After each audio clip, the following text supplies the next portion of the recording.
wanted Rukaya to talk more. I wanted her to tell me more information. I wanted her to feel like she was being listened to and that she was being understood. Okay. So how am I going to do it?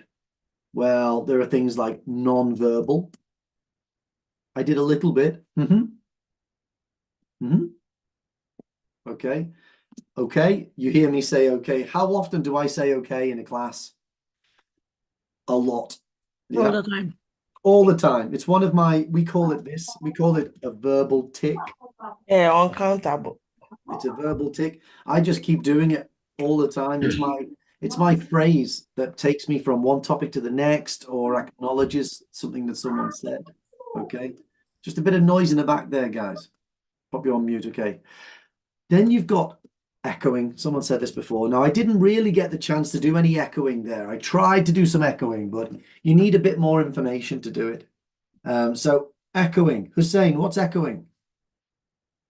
Just No, like that. that's this. I've just done that one. It's here. No, that's not echoing. What happens if you Okay, I Repeat see. after.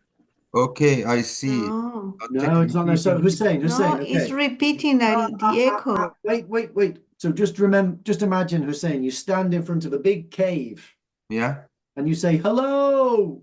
Oh, my sound is coming back. That's Comes called back. echoing. That's an echo. Yeah, it's an echo. Okay. So echoing is repeating Yeah. phrases that the patient says. Yeah. Okay. Not changing them, just saying them back. That's it. Just saying the same thing back. Headache.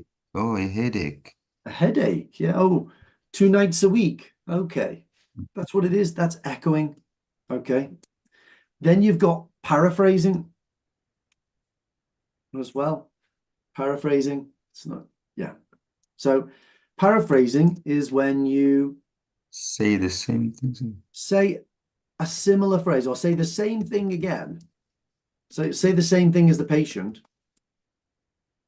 but with different words. Okay. So Hussein, you went to the park to meet lots of families on Saturday, didn't you? Yes, I want to. How was that? That was fantastic. Just the weather get a little bit cold at the end afternoon. Yeah, so you sort of maybe had to wrap up warm towards the end. Yeah. I got my jacket. I suppose that's quite normal in the UK for summer. Yeah, okay. So all I said you had to wrap up warm at the end. So, he was a bit cold. I just wanted to say something similar. Okay. Now we're not trying to interrupt the patient. And I think that's where it can get a bit tricky, this. We're not trying to interrupt the patient. And if you keep going, then it's disruptive. If you echo every single thing that they say, then that's disruptive as well. So you just pick and choose. And remember, this is something that's interesting to know. When it comes to the way that you're reviewed, you only have to demonstrate clinical communication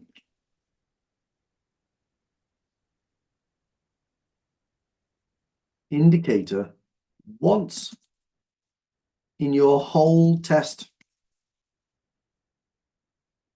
All right? You don't have to every single time do an echo, do an echo, do an echo. If you do an echo once, then that will be recorded. You only have to do it once. Okay? So I would say when it comes to these active listening techniques, it's about having a variety of ways of doing it, not just doing the same thing every time someone speaks. And there's a great phrase in English, which is less is more. I don't know if you've ever heard of that. Less is more. We have the same phrase in our language as well. I can imagine it's a universal idea. If you just keep echoing and keep on paraphrasing and keep on non-verbaling, it gets to the point where it feels like you're being rude, you're being disruptive. Okay. Don't keep repeating the same active listening skills or listening indicators. Have a variety. Okay, show variety and choose good moments to do it. And it's one of those things that the better you get at it, the better you will be able to choose when to do it and the less disruptive it will be. So, who wants to try? Someone want to try with me? Yeah. Come on, Carmen, we can do it. Okay, ask me a question then, Carmen, and I'll give you some information. Like you are the patient and I'm Just about anything in life. It can be anything at all, Carmen. oh, okay. What car do you drive? Well, to be honest, Carmen, I don't really drive. I've got a license, but Alright. I really don't enjoy it. So I was discussing with my wife that I think we're going to get an automatic. That's interesting. Yeah, because then I'll probably drive more. But our car is really, really cheap. It costs us about £200 a year. Wow. It's a brand new model, maybe. No, it's not. It's quite old now, but it's just really small and cheap. Well, okay. I was thinking maybe it's more reliable being It is. new. No, yeah, it's not because it's new. It's just a really, really reliable car. But that's nice. That's good. So I think you could have done a little bit more there. Bit of echoing, maybe. Automatic. You know, if someone suggests something like, It's like I wanted to do it, but it's like I didn't have the pause. I didn't catch that pause, so yeah, I think it's confidence as well, isn't it? It's yeah, I think so, yeah. confidence to do it. Yeah, I think I did pause. I think we're thinking about getting an automatic. I think that's the point there where you could say, oh, an automatic. And that's the place where you can do it. And it shows interest. That It was the point shows, when I wanted to say, oh, interesting, but yeah. I delayed it a bit more, and that's why I You said pick it and later. choose. It sounded natural to me, Carmen. It sounded good. It was clear that you were listening to me. And a lot of the indicators cross over. So you were being attentive and responsive there. So you were demonstrating good relationship building as well. That was good. And one last thing that can be in here is summarizing. Sorry, I think summarizing is that the last one? Yeah, sorry, we'll do that later. But I think that was pretty good. It was natural, but we get better at using them. Okay. So we're demonstrating all the time. It was clear if Carmen was being reviewed by an examiner, then it was clear that she was listening to me. Okay.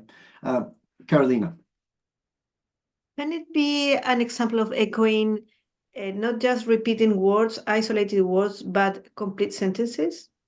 Or A it's better whole just sentence. echoing? Well, Yeah, like, oh, I see that you are interested in automatic. well, that's not echoing. Echoing is when you say exactly Okay. the same thing. Okay, so you can't really say I am thinking about. You can't echo that. So that would be paraphrasing. So you're thinking about getting an automatic. Okay. I suppose it's somewhere in the middle. But yeah, it can be whole phrases. Why not? It doesn't have to be single words. All right. Okay. Now, we're going to talk about this a little bit more tomorrow. Okay. This is something where it's a bit grammatical. Open questions, moving to closed questions. It's just a sort of the order of life. This is what happens. You start with open questions. You don't start with closed questions. So just imagine you meet your friend who you haven't seen for a while. You don't say, did you go to sleep early last night? As the first question. You'd say, how are you sleeping? Or how's your sleep at the moment? Or are you still having issues with sleep? That's a closed question, I guess, but it feels like an open one. Quite often we start with open questions. And I think what happens is that a lot of students start with questions that are really, really open. And I tend to punish that. If someone says to me, tell me about your symptoms, I don't go in and start giving specifics. I always say things like, oh, that's really horrible. Oh, it's really making my life a misery. God, really annoying. I don't like these symptoms at all. I say stuff like that, which is very vague and unclear. And by doing that, I'm trying to give an opportunity to people to say, okay, well, let me ask you about X. Or, okay, does it hurt more in the evening? Blah, blah, blah. To go more specific. So lots of conversations do begin in that way, really open, but they go down to closed. Okay, it starts out open, but quite often will go to closed. And that doesn't mean that the conversation can only go in that direction. I would say what happens is you start with open, you go down to closed, you go back to open again, you might ask another open one, you might do a closed one, a closed one, a closed one. It's not like it just goes open to closed. That's the only way, the only direction it can go. Conversations fluctuate between open and closed questions. In your own language, you won't even notice that you're doing it, but it's definitely something which really helps. It's a good investigative tool. You start off by saying, when did it begin? Open question. Then you might go closed. Does it affect you more at night? All right. So things like that. But it is a grammatical topic. And we will look at grammar a little bit tomorrow with that, because there are different question types. So you've got your open questions with WH. You've got your closed that are started with our auxiliary verb questions. And then you've got the sort of indirect ones. And indirect ones will go with, could you tell me about, or could you tell me? And the problem that people have is, where is the pain? People make that mistake. Now, you might be thinking there's nothing wrong with that question. But actually there is. Because it should be where the pain is at the end. So we'll do a little bit of grammar on that tomorrow before you go and do some more practice. So let's move on from questions. We'll do more, and we'll go into more detail tomorrow. Compound and leading questions. Okay. Gul, are you there? Yes, Paul. What's your cat's name, Gul? Sorry. She woke up. She is zeytin, like olive. She looks olive Zeytin. colored. I get that. Green olive. Yes. Okay. So, do you know what a leading question is?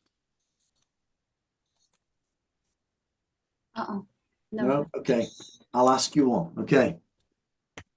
You know what a leading question is, don't you?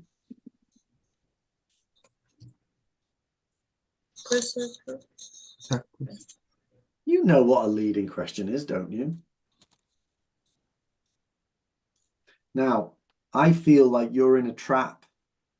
Cool. I've trapped you with this question, because now you're thinking, no, I don't know what a leading question is. But Paul just said that I do know what a leading question is. And this is a hard position to be in, because you don't know what a leading question is, but I'm saying you do know what one is. How about this? You can give up smoking, can't you?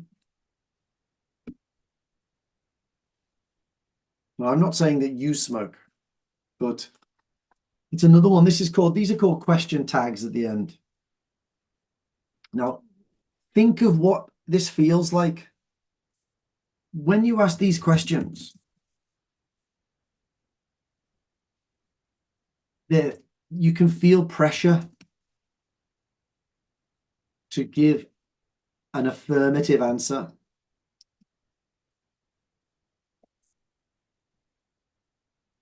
Okay, so when patients speak to nurses and speak to doctors, they're speaking to someone who's in authority, who knows more than they do about this subject.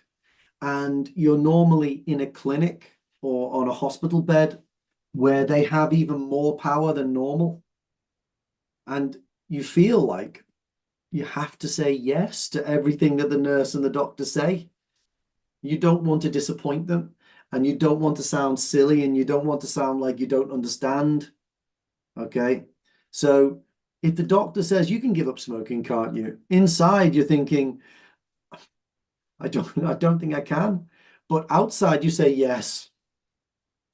Because Yeah. what you're doing is you're following where the doctor is leading you, like a horse. Okay? That's what a Understood. leading question is. And couldn't you understand if somebody's feeling a little bit weak or they're feeling a little bit ashamed? You can lose weight, can't you? You probably think, yeah, yes, I can. But then when you walk out of the doctors, you think, can't do it. Okay? So we need to avoid these leading questions. Okay? We don't want to do it. What about a compound question, Gull? Have you ever heard of that? Compound? Compound question. Yes, I hear that. What does it mean?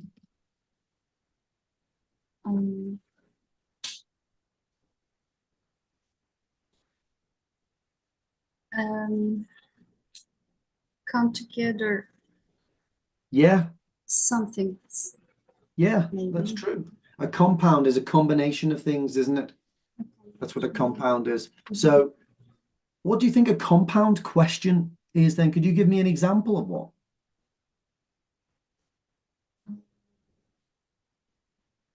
You can go out and eat something today. Well, that's not really a question, is it? No, a compound question would be more like this. Okay, so when do the headaches start? Are they painful? Yeah. Now, which question are you going to answer there, Go? Which one do you remember? Can you remember both? Sometimes the patient doesn't. If they've got a really bad headache and they've got brain fog, maybe they won't remember both questions. And so you only get one piece of information. When did the headaches start? Are they painful? Oh, yes, they are painful, yeah. But now we don't know when they started. Okay? So compound questions would be asking for too many things. Oops.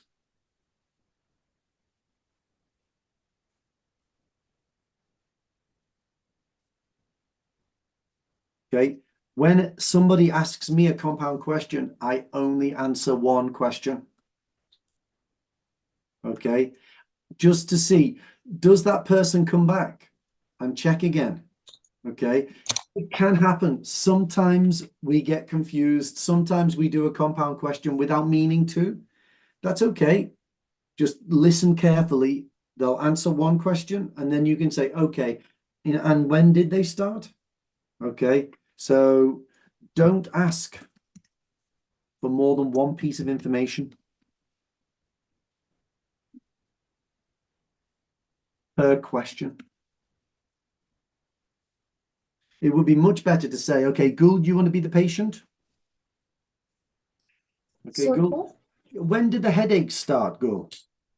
1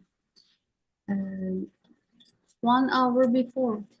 All maybe. right, okay. And is it painful? Yes, of course. Okay, and on a score of 1 to 10, how painful is it? I think 6 or 7. 6 or 7. Okay, I'll make a note of that. Now that was it. Mhm. That's what we need to do.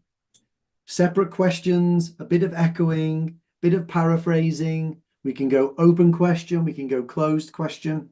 So we need to avoid doing this. Okay, don't ask for more than one piece of information. Thanks, Gul. Thank you, Paul. All right. Okay, any questions at the moment about these leading questions and compound questions? No? Okay. Let's go and look at the Paul? next one. Oh yeah, go on, Farid. Yeah. Yes. On the scale of 1 to 10, and then you said where you put this. I mean, how Where to? would you I mean, on the from 1 to 10, the pin. where would you put it? Okay, okay. Where would you put it? Yeah. Okay, and then clarifying.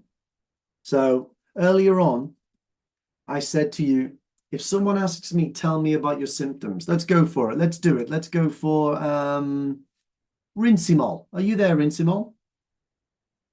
Yes, Paul. Hi, Rinsimol. Ask me about my symptoms. Um, Let's say we'll let's say we'll talk about a cold, okay? I've got a cold, Rincimol, and you need to ask my questions. Or flu. Okay. Hi, Paul. So what's all your symptoms you are having? Loads, I just keep, they won't go away, and it's really annoying. God, really, really annoying, at the moment. Okay. Yeah. Okay. Uh, where can I ask what is annoying you now? Oh, I like that. Yeah, that's good. Yeah. The symptoms. Yeah, the symptoms, yes. Yeah. Like you have any fever, cold, or running nose, anything else? Well, that feels like a bit of a compound question to me, Rincimol. Okay. So it's when somebody gives you unclear statements, it gets a bit difficult to manage it, doesn't it? Yeah. So if you say to me, tell me about your symptoms, I will do that. I'll give something unclear. Now, what could be a good question is, so can you just clarify what you mean by annoying? Okay. And then I'll say, well, look, I've been blowing my nose 5 times every 5 minutes, and when I'm at work, it stops me from doing my work properly. And you could say, oh, right, okay. And then you can move on from there. And what other symptoms do you have? Maybe you could do that. But for me personally, I think we can avoid stuff like that if we don't ask such an open question. Instead of saying, can you tell me about your symptoms? In some cases it's okay, but in others, maybe I'd like to ask you some questions about your symptoms. All right, so Okay. if we look down here, look at this one. Now, quite often what happens here is that people say, can you tell me about your routine? Now, I'm not a big fan of that, because you need to know about this, you want to know about this, and you want to know about that. Now, do you think, everyone think about this, if you say to a patient, tell me about your routine, are they going to tell you what their weekly schedule is, what their stress levels are, and what its impact is? Like that. 1, 2, 3. They're not going to, are they? They're just going to tell you, oh, my routine's just normal. I've just got, go to work, pick the kids up, play a bit of football. That's what they're going to say. And then you haven't got the information that you need to do your job. So instead, what I would do is I would provide structure there. I would say, okay, I'd like to ask you some questions about your routine. Is that okay? Patient says yes, and you say, okay, so what's your weekly schedule like? Straight into that.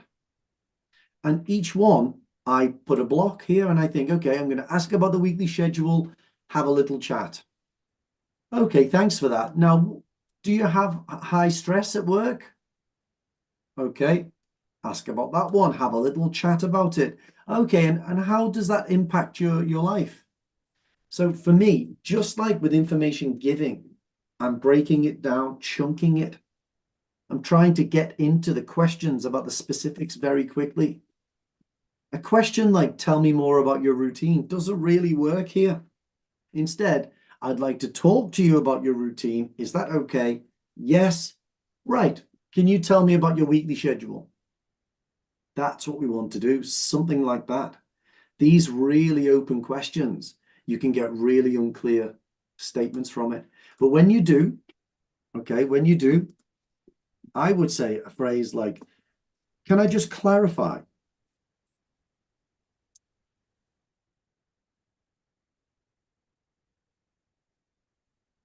All right, so these symptoms are really annoying me.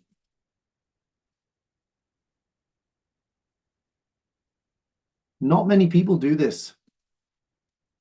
Okay, I said before that the indicator scores are 0, 1, 2, 3. Lots of people get 0 here because they don't recognize it. They just accept that what the interlocutors told them is correct and that I must be wrong. There must be something wrong with me. I didn't understand that. And I don't I didn't get that, so there must be something wrong with me. But in real life, you wouldn't do that. In real life, if the patient said something to you and you weren't clear on it, you would ask. You wouldn't just say, I'll just pretend I understood that. Okay? So remember that interlocutors are trained to be unclear, to be aggressive, to be repetitive, to be resistant. Okay? They're not doing a bad job. Okay? They are testing you. So if something feels unclear, you can ask, can I just clarify what you mean by that? Lots of people never do this.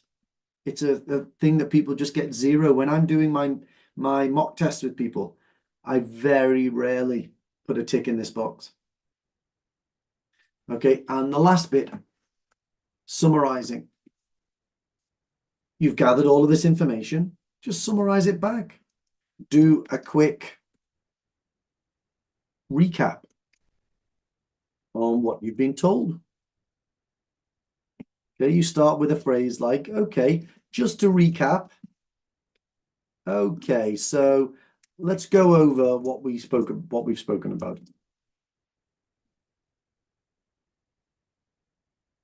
All right, these phrases will do a really good job.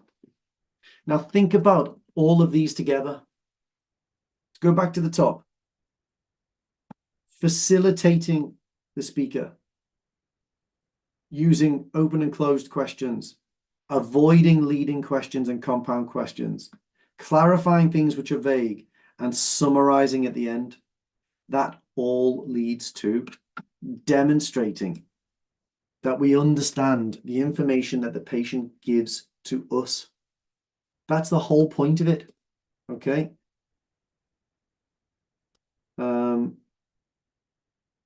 What does repetitive in this context mean? Repetitive always means the same thing. They're just repeating the same thing again. Okay. Like what? Like patient will repeat its symptom. Like, I mean, resistance, I understand. And They're just going to aggressiveness, I understand. But repetitiveness. Well, like you say, okay, it's time for you to go home, or we can't discharge you today, but I want to go home. Well, I understand you want to go home, but really I need to go home. Okay, so they're going to repeat things. All right, but this is the whole point. Demonstrate that we understand the information that the patient gives to us. If you summarize what the patient's told you, that's a really good way to do it. And it doesn't matter if it's incorrect.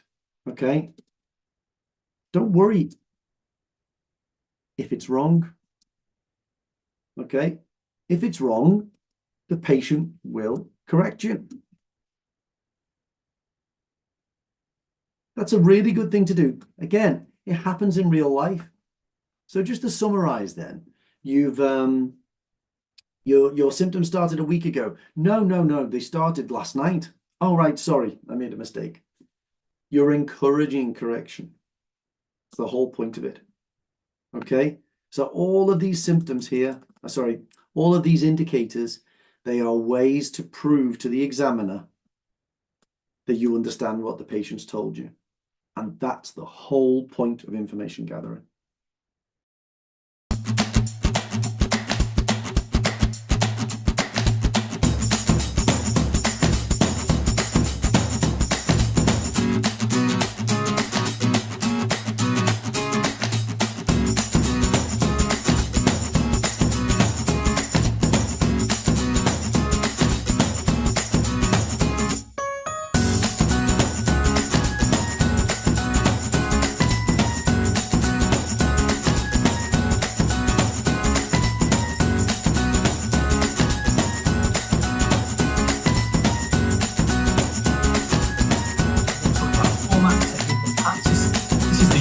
Formal structure for these types of classes.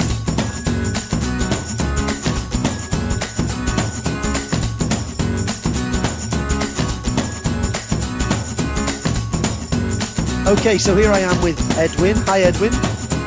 Hey, Paul. Hi, nice to see you. Okay, so Edwin, you are an OET hero, is that correct? That's correct. Okay, super. So where do you live?